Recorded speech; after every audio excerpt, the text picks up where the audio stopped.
Canada is a dear friend, partner, ally, trading partner, and happens to be our northern neighbor.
The current diplomatic sort of tensions between India and America, India and Canada that we see which started yesterday. Do you think that is the first test to this dynamic relationship that India and US have? Let me say two things. One is I think that in the moment, throughout history, think about the US-India relationship. There are moments when US and India will never recover from X or Y.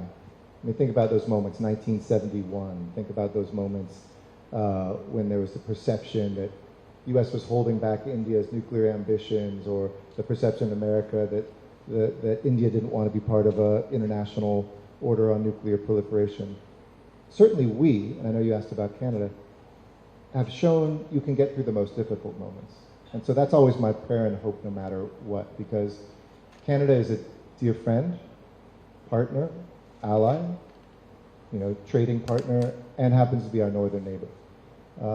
We care deeply for Canada, just as we care deeply for India and Indians.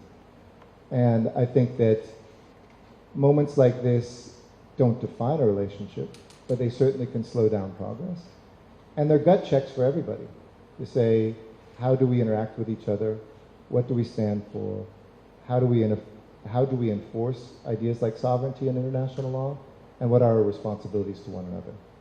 So, and I'm sure somebody's going to ask the question, so let me just kind of say more of a statement that, obviously, any allegations like this should be troubling to anyone.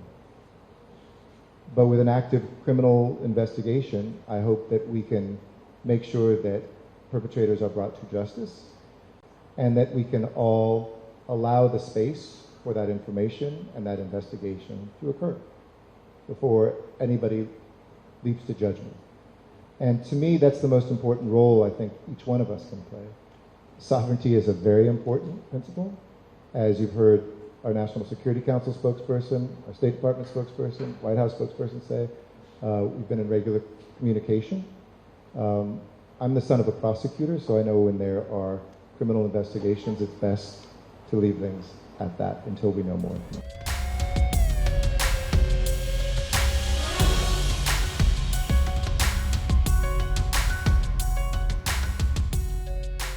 Look, I'm not going to, and I'm not going to tell leaders or other countries what to do, but I think it's incumbent on all of us to remember the principles of international law, the principles of sovereignty, non-interference, and that can be heard both directions, but need to be heard appropriately, and it's something that we stand by for sure.